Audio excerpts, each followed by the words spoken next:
hello, hello, hello, and welcome to Environmental Coffee House. Hi, Nicholas. Welcome, Nicholas Humphrey, meteorologist, and welcome to all of everybody that's here.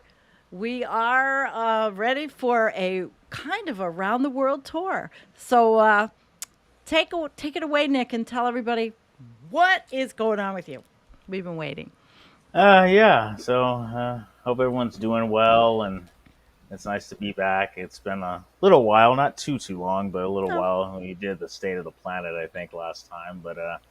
Yeah, I'm doing pretty good. Just getting through the end of my semester at NDSU, North Dakota State University, and doing my PhD in emergency management.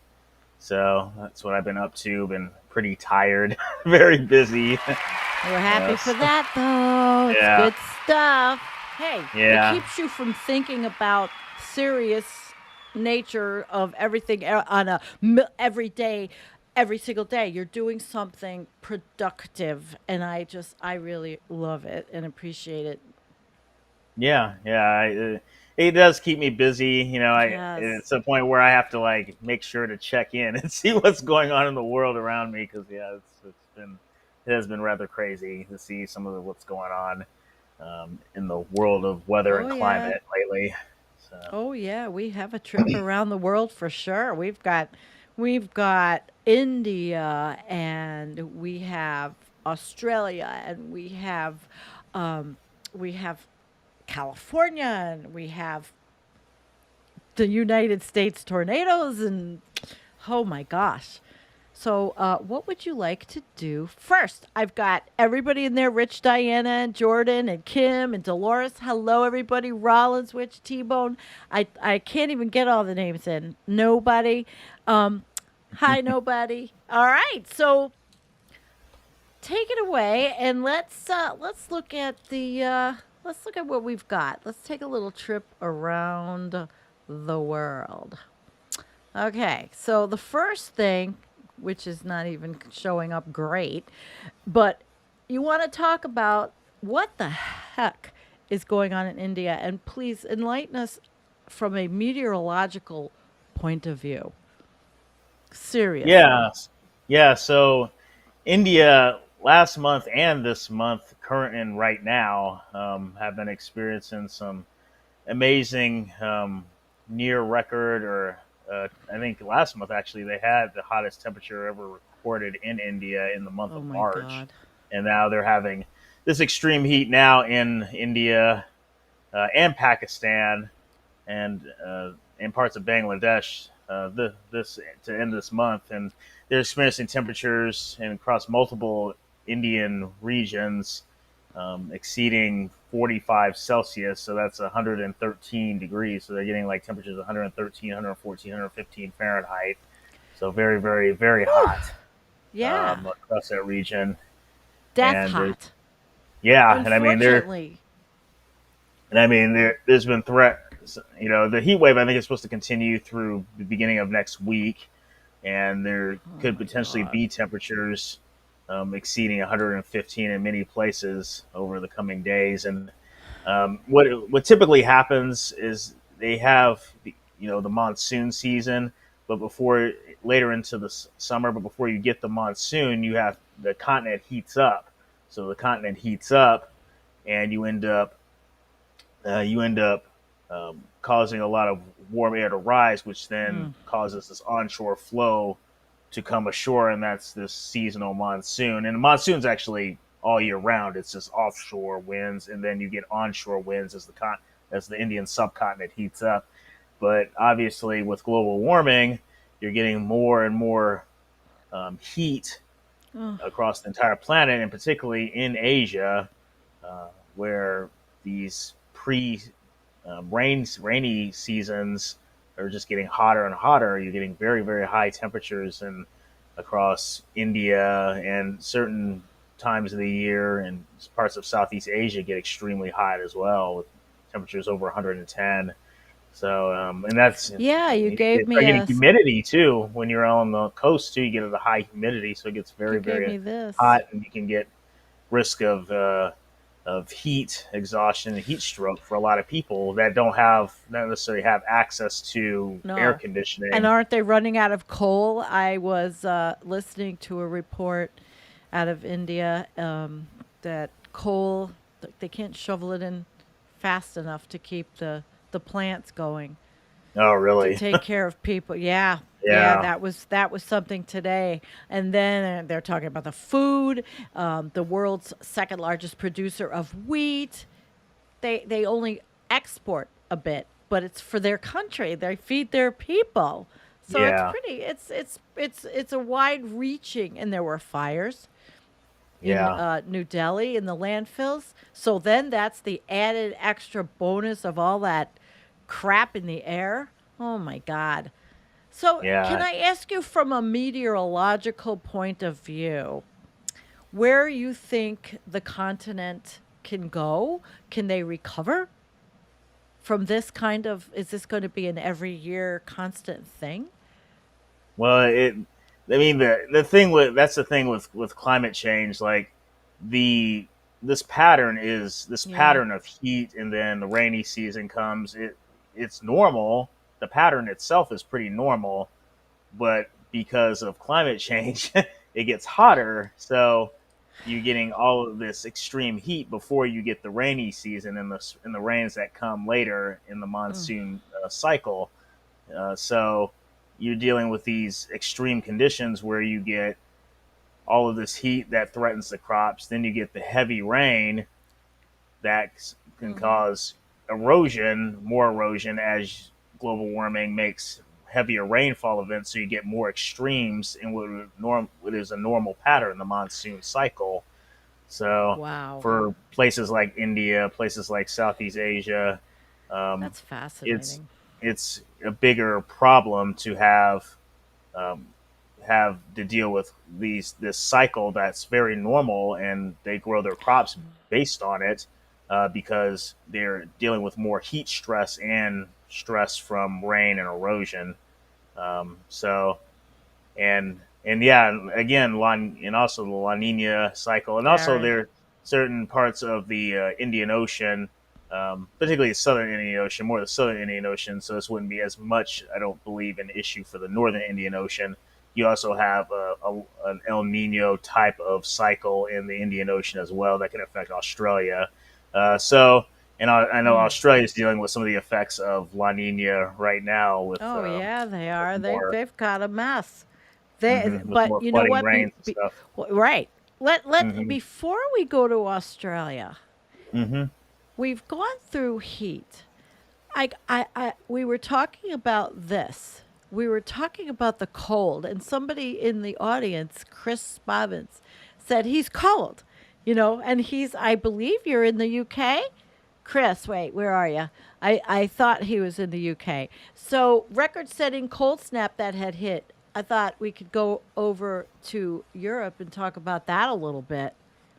Yeah, you had a earlier this month. You had a very deep southerly dip in the jet stream that caused like a very abnormal cold across much of Europe.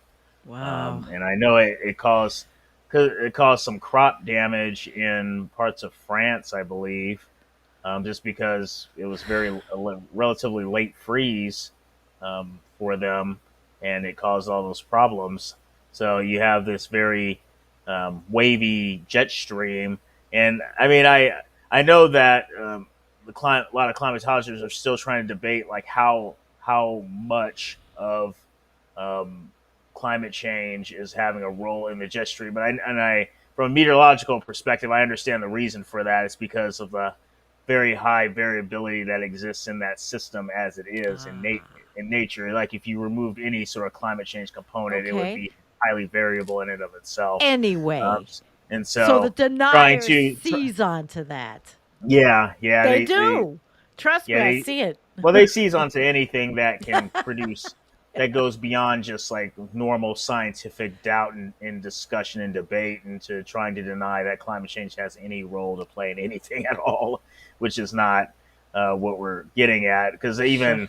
even scientists such as Mann, uh, Ramsdorff, and others have looked at the jet stream and have seen some signs that can point to the loss of sea ice and as destabilizing the jet stream and causing bigger waves, particularly in the summer. Actually, it could cause big heat waves, and some of which we've seen already. I mean, we saw last year in the Pacific Northwest, where I'm from originally. Yeah. Places that I grew up, seeing that incredible heat blasting Seattle and Portland with extreme temperatures. So, I mean, that's unfortunately that's more of that is to be expected in the coming 10, 20, 30, 40 years, much more. It's, um, Weather but yeah, whiplash, I anyway, always say. I just say to my family, weather whiplash. Weather whiplash. whiplash, Yeah, because that's yeah, how it sounds. It's easy to describe to people that don't really understand. So I say, I whiplash, yeah, and now I got my family calling it whiplash. Here it says, look at this. Here it says they had record cold in Germany, Spain, and Austria. And this was just a few weeks ago, this article. yeah, So the Washington, but they have, again, I always say these people have the money for good writers in climate and science. They just do. yeah, yeah, yeah, Just do. So that's what they were saying about that. And here's some more. We like the pictures.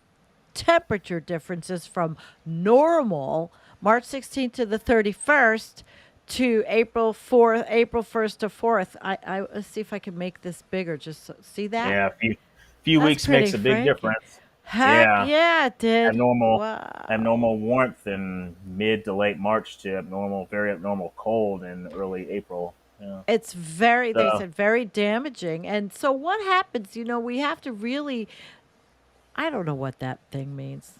It says connection lost. All the time that stupid thing pops up. It's not true, guys. Uh, but we never follow up on the damage after. It always says it's going to be very damaging and the plants and all that. So I think maybe we need to follow up, at least on our show. Not you necessarily. You're too busy. yeah. But a Well, follow up that's on the whole thing with that. That's the news recovery cycle. phase. Yeah, and the news cares usually a lot more about the immediate impacts of some event, and then everyone forgets about what happened afterwards. They keep, So yes, they just want to give you the magical thinking about all of it. I yeah. hear you. The afterwards. Yep. But look at the Mhm. ice on that one. Holy crap. Oh So yeah. there are people that follow us that are always, what's his name? He's not with us. I'm sure he's not with us. He's from Ireland and he's been complaining to me for years. How could it be global warming if blah, blah, blah, blah, blah. But I think we finally got it, Yeah. after him watching us. But so that was, wow. 2.4 billion in damage for French wine growers. That's Yeah. why my friends are so bitchy this year. The French wine is fucked. Oops, sorry. I was going to try to keep this. I was going to try to keep this a little, conservative. You are, looking for a career, and eventually, right? Hmm. So look at the vineyards. They were lighted. They had to put candles all through the vineyards in Wow. in France. Look at that. Yeah, that's pretty wild. Yeah, my God. So how can you not say weather whiplash? I don't know who coined it. Was it Paul? It was one of our sphere, I think. Wasn't it? Hmm. It Yeah, I might have think so. been. Paul might have, you know what? I didn't send him the link. Shit. He was good. He thought he might drop in, but he wasn't sure. I was supposed to send him the link. I could still do that. But why don't we move on now? Because it's time to go to Australia. Time to go to Australia.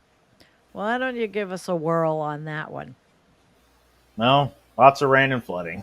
Oh, that's good. Yeah, lots of rain and flooding. Maybe we need Yeah, to I do think, but this I think it's to particularly. I think it flush it was for away. the.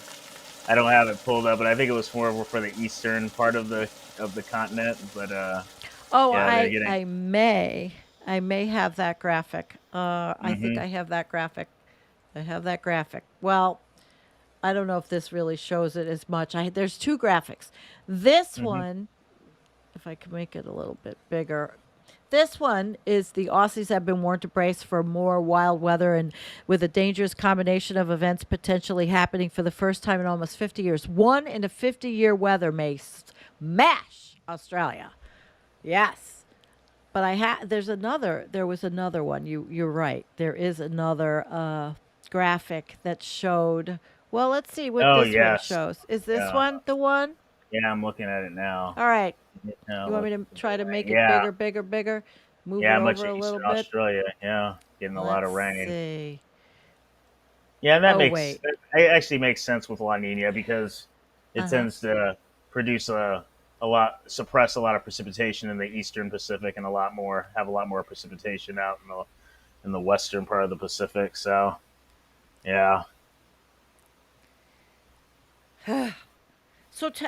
Well, okay. So yeah, if this is what's happening there, and of course, everybody on Twitter, like in the floods, they're all hmm upset. Everybody on Twitter's upset. The Twitter sphere and all, the Australian Twitter sphere is upset because they're not getting. And this is where you're going in, at least here, to go to yeah. school in disaster management.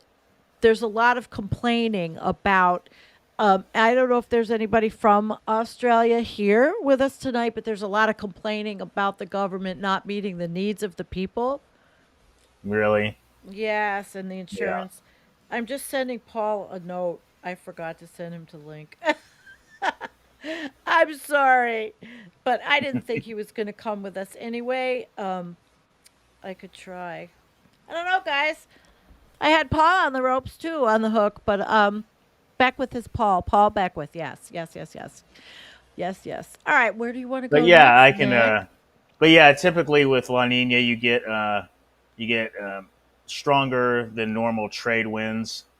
So winds are going from east to west across the tropical Pacific, and so you get a lot of suppression of precipitation activity in the eastern part of the ocean basin, but a lot more in the western part of the ocean basin. So you get increased um, rainfall events in eastern Australia because of that, and so that can produce a lot of heavy rainfall events, flooding events, proportions of Eastern Australia. Now, every La Nina, El Nino cycle can be different, so not all of them end up like that. But obviously, again, with climate change, it kind of games the system to heavier rainfall events in general. So you don't want to be having that on top of La Nina because then if it's a particularly favorable La Nina for heavy rainfall in that area, then you get lots of heavy rainfall events that can produce lots of flooding.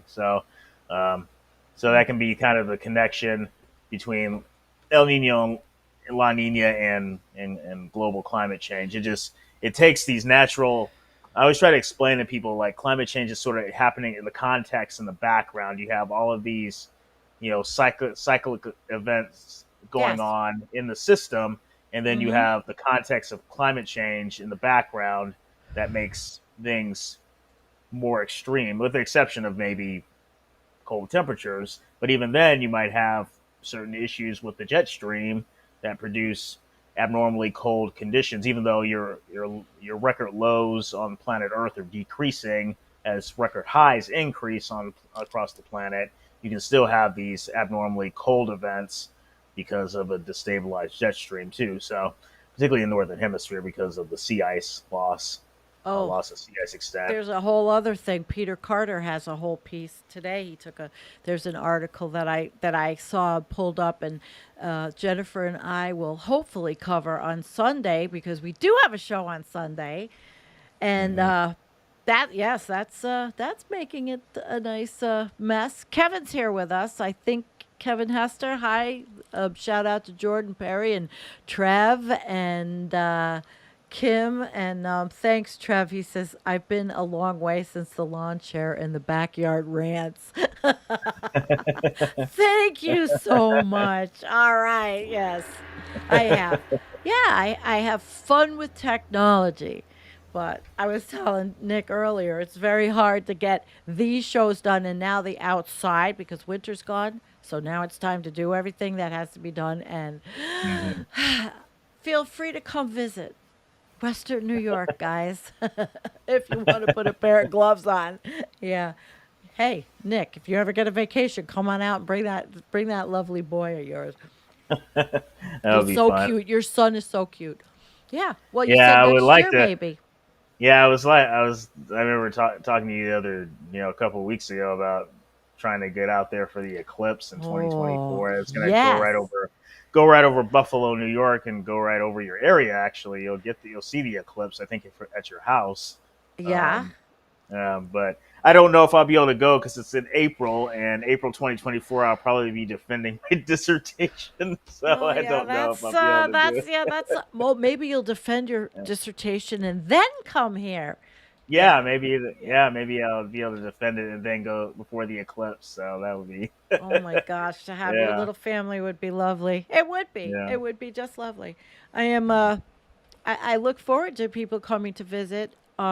Not many do, but I'm a little selective. And now my Hmm. daughter moved to Georgia, She moved to Atlanta last week. Okay. Oh, that's a shock, but I think she always knows that there's a home here. Yeah. And in the climate change hierarchy of places that are supposed to be nice, Buffalo actually scored, Nick. Believe it Oh, or not. really? Well, because of the Great Lakes and the land. I don't stay away. Well, I'm in Western. I wanted to tell everybody the picture behind me. That's actually, and now I forgot the name of the mountain, but Susan Fortier, a friend, took that picture where she lives. That's New York. The Oh, beauty nice. of New York. It's a beautiful state, although I just drove it from New York City all the way back up, and it is wow. There's a lot of crap going on with the trees and the storms and there's a Hmm. lot of damage. Yes. What do you see for the Northeast? Um. Well, I mean, Northeast. I mean, the greatest issues are, for as far as big storms, are nor'easters and hurricanes, and unfortunately, um, as global warming continues, nor'easters could see more heavy rain, heavy snow, more wind, and hurricanes. You might end up getting less of them in the Atlantic basins, but the ones that form may, on average, be stronger, and that can certainly have impacts if they tend to propagate farther north. And obviously, you don't even need a like Category 4 or 5 to do a lot of damage to coastlines and the East Coast, especially Oh, let me parts of pull New that York. up. Like Yeah. like Sandy. I mean, obviously Sandy did in She was a 2012 bitch. did. She was such a bitch. Sandy is such a bitch. Oh my god. Yeah. There we Yeah. go. Remember I was going to Oh, show yeah, this. this You know is what? the I don't want to tornado. show it. Yeah, I don't want to show it like that. I got to show it like this. It's better. Yeah. Yeah, the This was tornado damage Yep. scale. Yeah.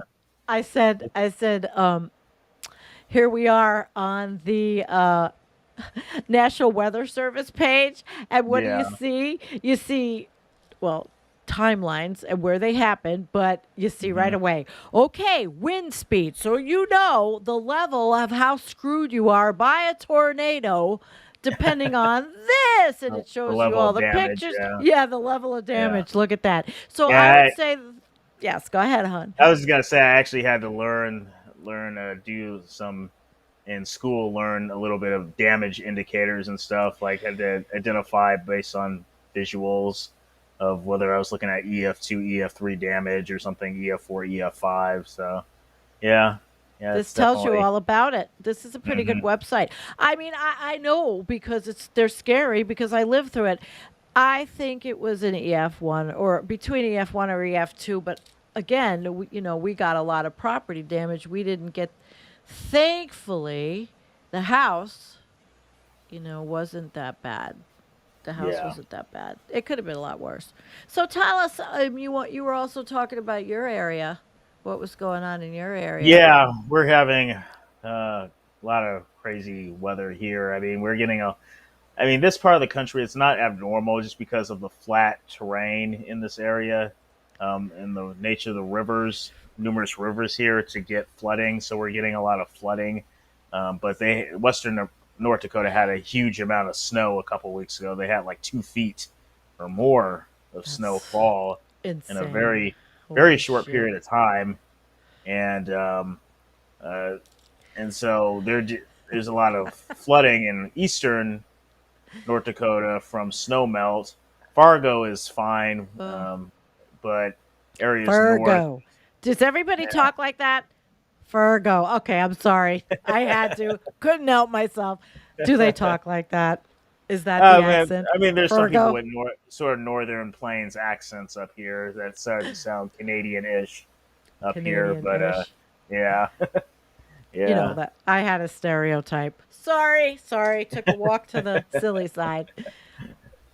but Continue yeah, on. We do have some questions coming up, by the way, guys. If you have questions to pick Nick's brain, put a Q in front of it, and we will get to you. but Okay? yeah, but yeah. There's been like people trying to sandbag, defend their towns, Yep. and do all that. But yeah, it's fairly typical, but still, I mean, damaging to deal with the flooding in these areas. And I mean, Fargo's had experience with damaging flooding. They had a bad flood, I think, in '09 or 2010, that caused a lot of damage. And so it's not, unfortunately, it's just part of the life up here. The Red River of the North, it flows north. It doesn't flow south; it flows north. Um, Flows that it, north. yeah, can have a tendency to flood very easily and cause a lot of problems for a lot of people. Wow. So yeah. Wow. Mhm. Wow.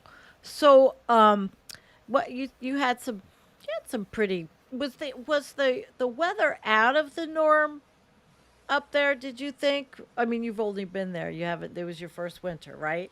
So, Yeah, I mean, did they say that the weather might have been out of the the norm? well, it was actually abnormally. It's been abnormally cold here, which is Cold. kind of funny to say considering it's cold up here. But even people who have lived in Fargo for a while have been starting to complain about how cold it is in terms of not warming up. And by late April, I mean we had snow fall here in Fargo as recently as last week.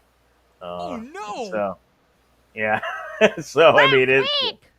Jeez. Yeah, so I mean Well, it's I been had snow. cold. What am I talking about? I had snow Sunday and I was bitching about it up and down on Facebook.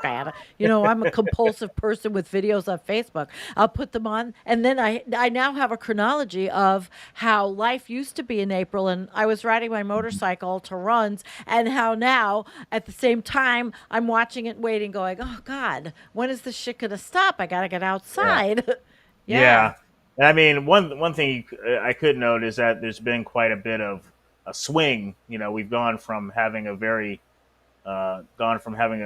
dry summer. Like when I first visited Fargo in early July of last year to look for a place to live and meet with my advisor on campus for the first time, there was a major drought going on across most of North Dakota. Like most of North Wow. Dakota had significant drought conditions comparable to what's going on out west in the western U.S. Oh Uh, yeah. yeah, so that was overspread across northern or across North Dakota at the time. Very dry, very arid. Yeah, I mean that looked like North Dakota in July in California right now. I Damn. mean it looked like North Dakota in terms I of wonder having if I could extreme, pull something up. severe to Wow. extreme drought conditions. Um, but since then those same areas have been dumped on with ridiculous amounts of snow and now rain. And so I mean Mm, I believe like much of the drought is dissipated across North Dakota now.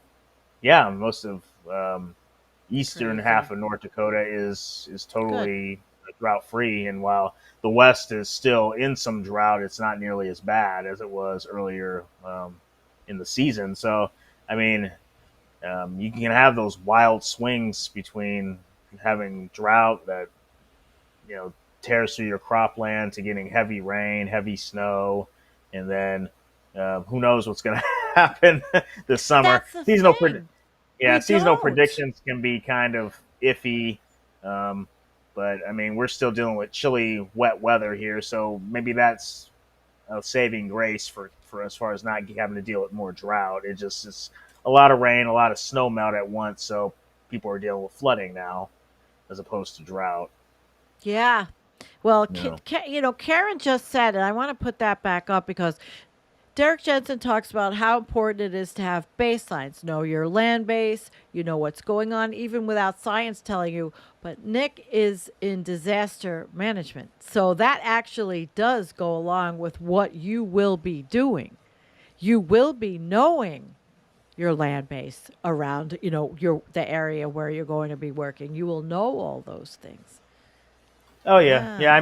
yeah. I mean, for emergency, managers, those that work in, in local and county, they know they have to know the land, they have to know the climate as far as dealing with hazards. They have to know, the people, what they do, where they live. Um, you know, there's a lot that goes into being, dealing with emergency and really, Absolutely. crisis and risk management that people don't even realize. But there's a lot that goes into it. So, um, Well, without people like you that are going to understand how to help people like me or people, even people in community, in a community, we could be in worse shape. So what you're doing is really selfless and pretty cool. Even if you have yeah, to write all those goddamn papers and read all that and all that literature review, eventually you'll yeah, be happy for it. I mean, I know I don't have a PhD, but I still remember the coursework for a master's. There's a yeah. lot of work. Yeah, you did that too. Well, let's see what questions we have. I see someone's asking when I'll be done with school. Well, let's throw it up there. That's Gary Ballard. All right, tell us about what's coming up. When are you going to be So done with yeah, school? I'll be.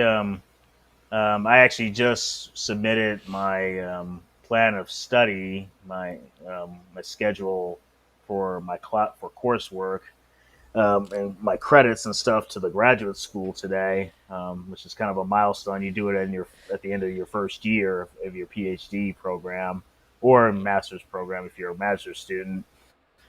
So I am expected to be done in 2 years. So in May, I will graduate in May of 2024. I'll defend my May of pro- 2024. probably defend my dissertation in April of 2024. Probably. So that's the expectation.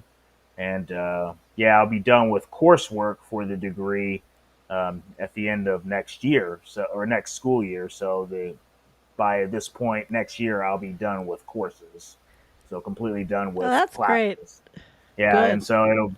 so then next summer I'll be doing two comprehensive examinations, one on emergency management theory and another on methods. So they might ask a question like, given this sample in this research question, create a research design that would fit with this particular research question. And so I would have 30 days to write up a research design as if I was creating a study, and then I would have to go before my committee and defend my answer. Yeah. Yeah.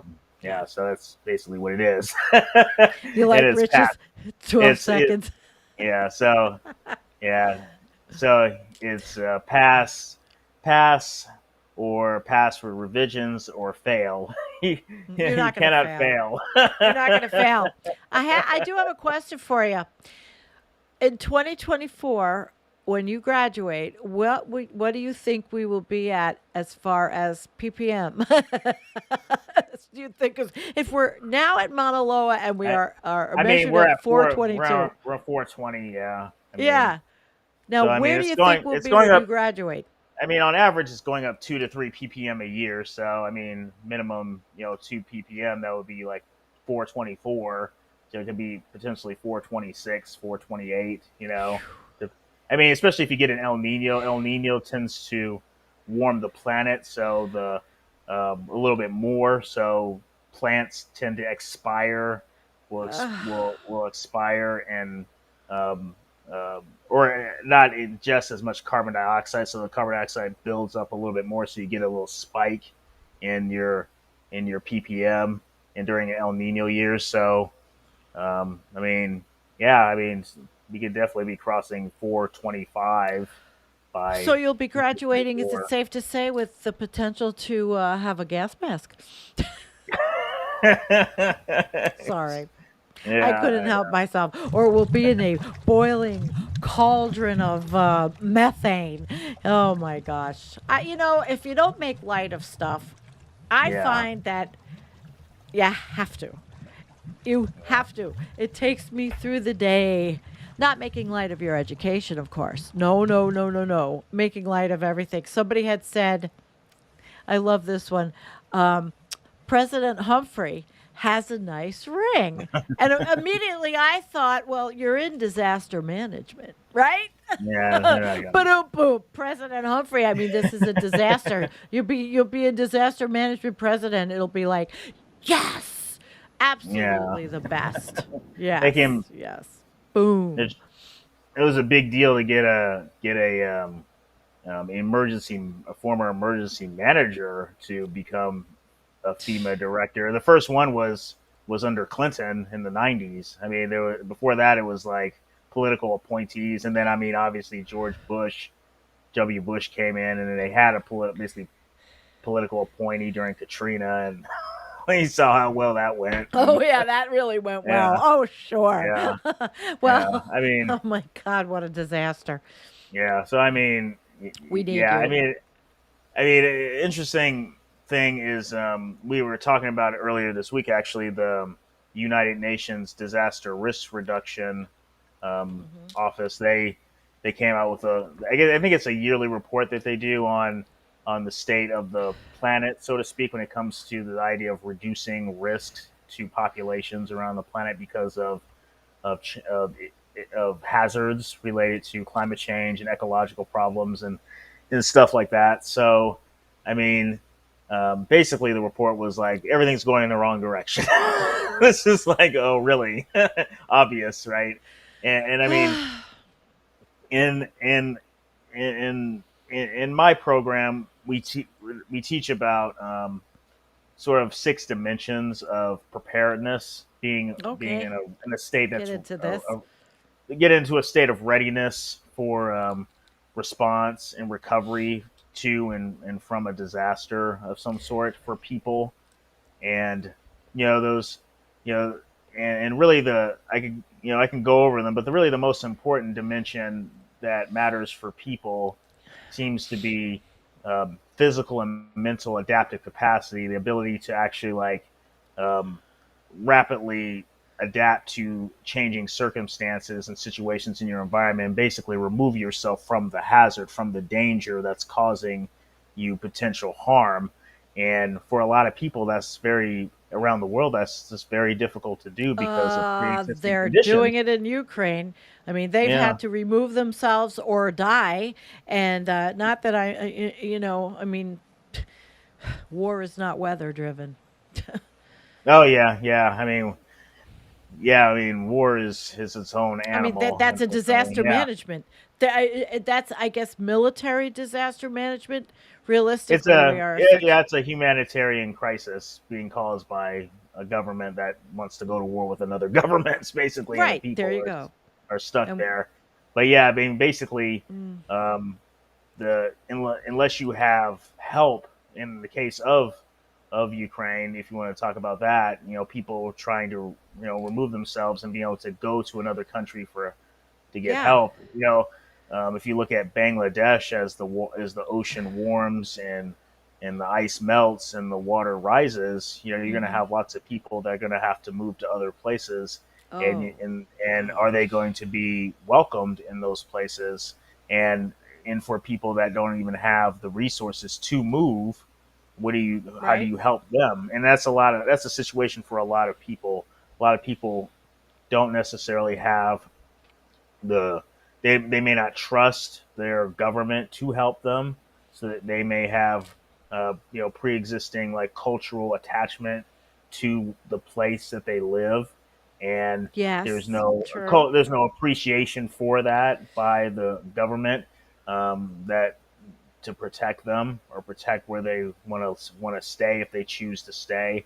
And people a lot of people just don't have the ability to be nimble and do the things that they could do Right. to be able to escape danger. And so, I mean the I know I'm sure that Antonio's talked a lot about the Sendai framework in United Nations, you know, Yes.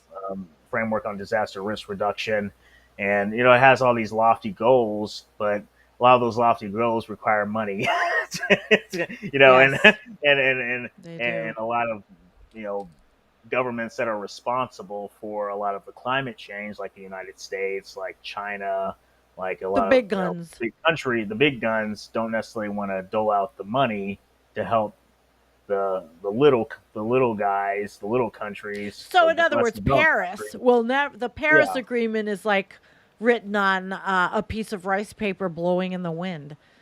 yeah. I mean, and I mean, these are lofty goals that in many ways make perfect sense, but yet if you don't willing to fund those goals and actually care about the people that have done the least damage to the world up to this Yes. point, and the damage that will continue to accumulate because climate change is going to continue to advance Yes, as it long as we is. continue pumping more and more crap into the atmosphere and we're melting the permafrost and doing all of this other damage that accelerates climate change, then it doesn't mean anything. It's great on paper, but it doesn't actually do anything No. for people to actually have a chance to save themselves. Everywhere. I do have Yeah. two questions. I have questions for you. And I want to bring this up because this is, I'm going to do one from Elsa. The first one, she's got a couple of them. Elsa, I think I got your question. Two question, Nicholas. One, okay. What are the basic, let me bring it up. What are the basic principles of disaster management and are they adapted to the kinds of disasters we are facing? Thank you, Elsa. That's a great question. Well, I mean the basic principle, like the basic thing revolving around emergency management is basically to do everything possible to improve the disaster experience for people. So it's to help them and the organizations and communities they're a part of better prepare, respond, and recover from disaster, and ultimately have the opportunity to reduce the risk of new disasters either occurring, or if they do occur, have them be less destructive, less impactful, and cause greater need than they would have otherwise. Because a disaster ultimately is a disaster because it affects the human the human in the human system, the human Okay. driven system, the social system gets disrupted, and it Mm-hmm. generates all these impacts, those damage, sometimes death, obviously, injuries, and also a lot of indirect impacts with the economy and people losing their jobs and having to All relocate to other places. human Yeah, things, yeah, and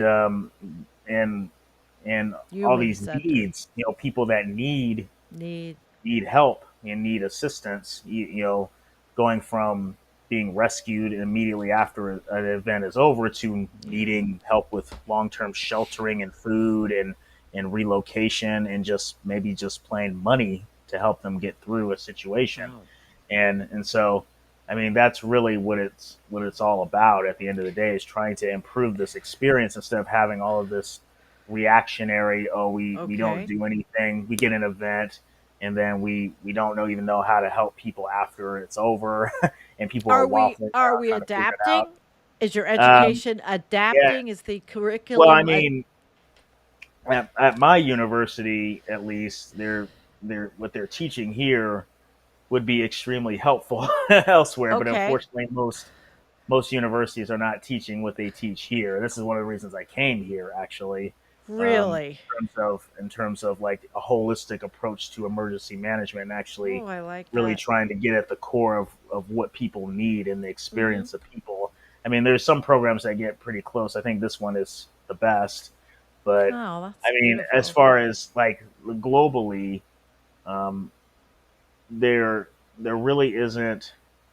Well, I can really only talk about the U.S. experience, but I mean, if you look Yeah. at things like the Sendai framework, there's a lot going into what idealistically would really be great to helping people be more to have better lives in these disasters.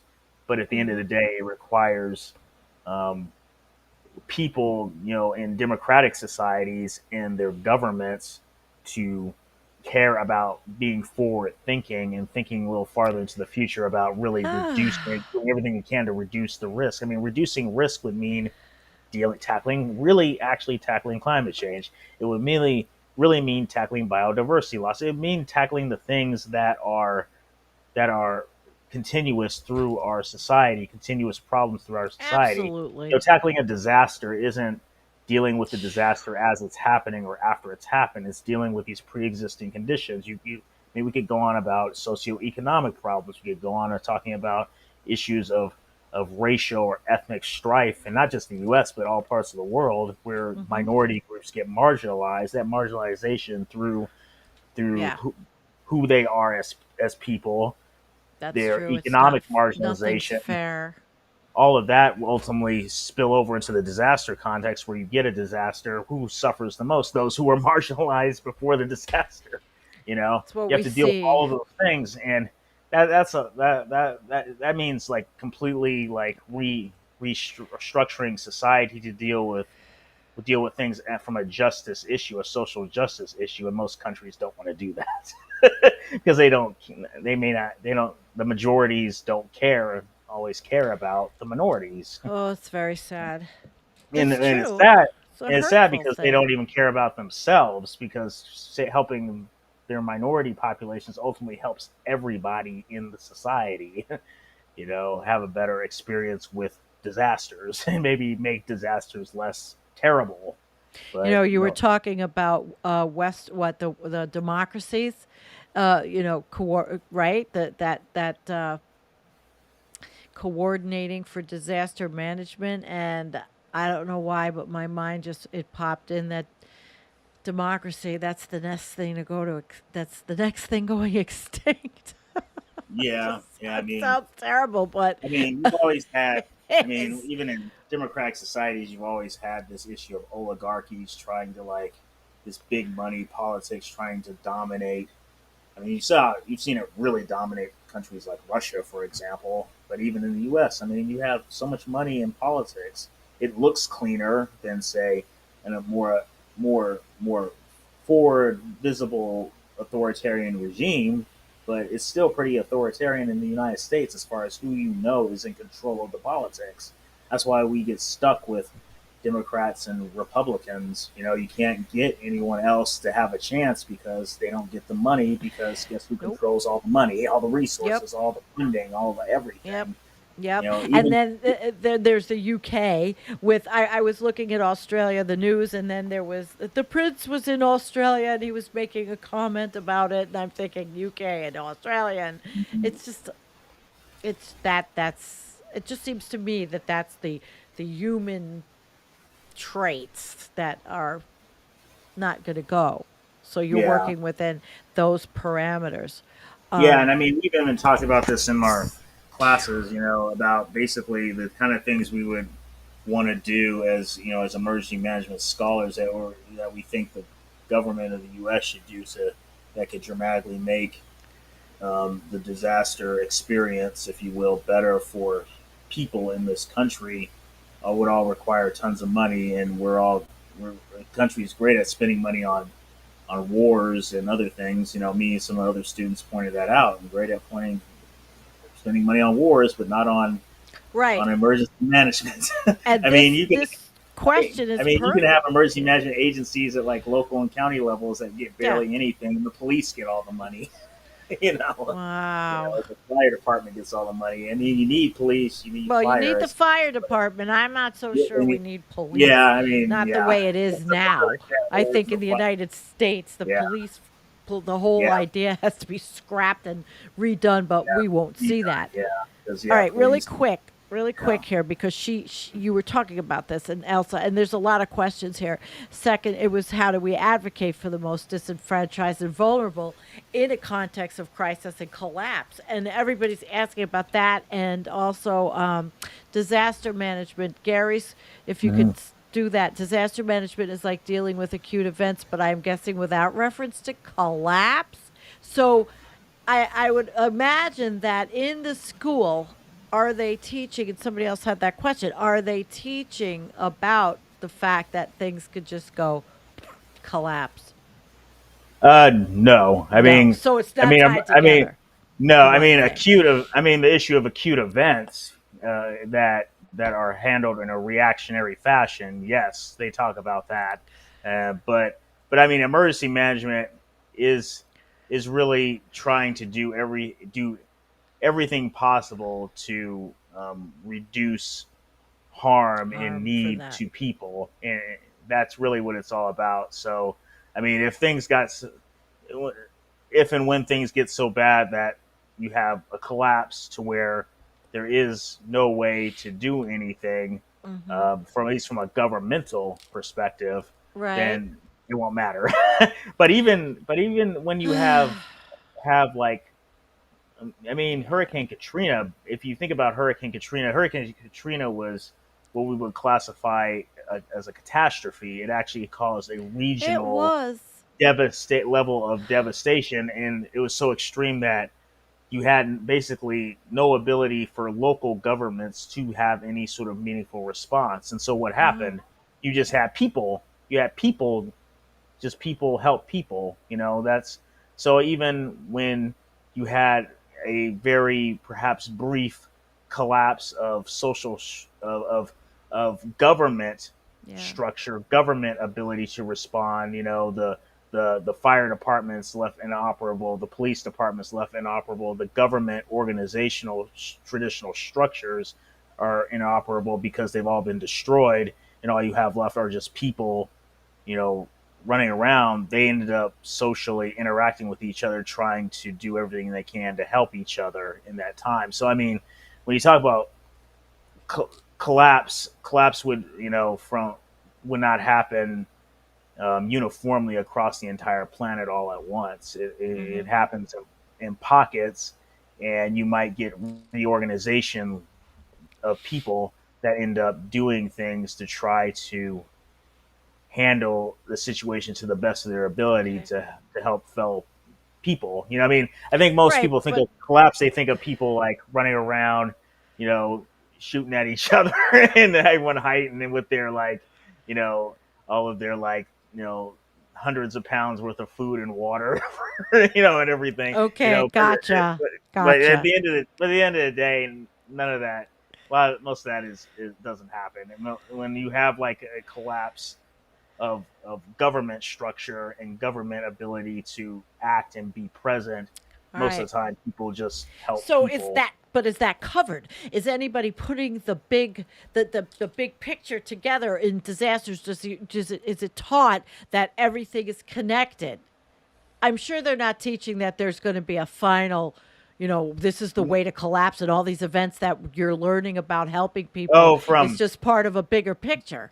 yeah, yeah, yeah. Are they doing The that whole in the end of the world, academia? no, but but yeah, the Well, interconnectedness of people and of organizations and them within a community. Yes, yeah, we learn about that interconnectedness. Interconnectedness across those what we call units of analysis, those uh types huh. of households, organizations, like from businesses to nonprofits to the community at large, and across communities, Uh and huh. then across space and time. Yeah, we definitely learn about that and how the All right. effects of one can affect the rest of Okay, the that's system. good. So That's yeah, good. That's a yeah, positive. All right, yeah. let's see here. Let's go to a sciency one by Gary. I've got two, but here's this one. EUEA published this on the 6th of January 2022. No similar data yet for 2020 or 2021. My guess is we are over 500 ppm CO2e by now. Yeah, I don't. He said a we question. should be. Yeah, 500. Yeah, ppm CO2 equivalent. Yeah, we should be. I haven't checked it in a while, but yeah, we Not should be. fun. They update it every year, every spring, typically. Okay. So it should be coming out soon. All right. But yeah, yeah. Well, then we'll make sure that you will answer about that when you come back. Let's see here. Rollins, which should disaster management be brought down to the local level through training in public schools and local training? Well, I mean, they already, as far as like preparedness, there are already programs that some jurisdictions do in the K In through 12. schools? Now Yeah, they're fighting in yeah, schools about everything. Wouldn't that be yeah. politically wouldn't that be inflammatory to parents? What, teach my kid how to be ready for something?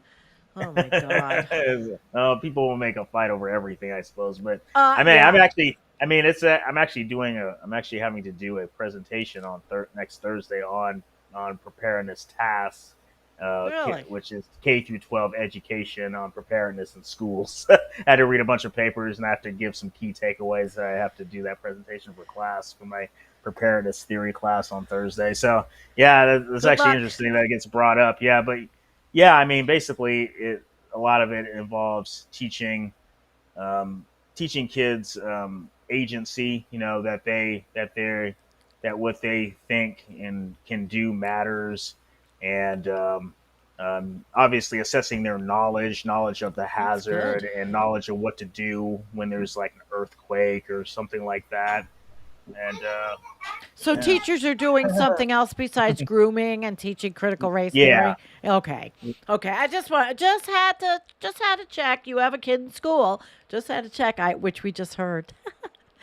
Is that like our cue that we have to like hasten this up a little bit? Because I want to get to a couple yeah, more questions. All right. we can keep going for a minute. Yeah, he has to All go to right. bed. So yeah. Okay. California was missed by the atmospheric rivers that are common here, but Washington, British Columbia Oh yeah. got several. No articles connected the dots, but I presume that the wavy jet stream is to blame for this shift. Uh, Okay, so oh atmospheric yeah. rivers. That's actually a very common thing with La Nina events. That's why it's so dry across much of the West right now, especially the southern Okay. West. You get the jet stream, the patterns for precipitations go north, so you get them more in Pacific Northwest and in Western Canada, but it misses California. Whereas El Nino, you'll get that subtropical jet that goes to California, and they'll get all the heavy rain and flooding and such. So that's actually very common with the La Nina pattern. Okay. Cool. Mhm. Well, let's see. Next one. Yo, mama. How long before it's Kansas at 120? Oh, that's a scary thought. They've But it's actually the happening. hottest temperature I think ever recorded in Kansas was in the upper 100 and teens during the Dust Ooh. Bowl.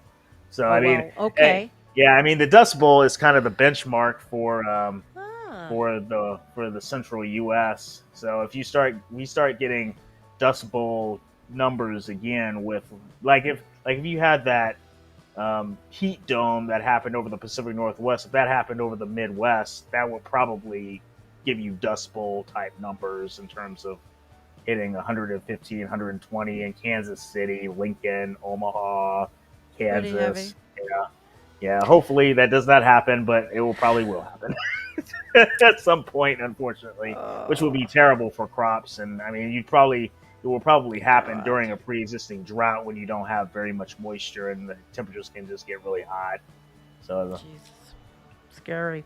yeah, Jim McHenry, our friend, does climate change emergency fit in the emergency definition yet? uh, yeah. I mean, we in emergency management speak, we use the term emergency in a different way from the way they use it in that term. But I mean, Okay. for climate change, climate change emergency. I mean, it's a long term issue of risk reduction, which nobody wants to do.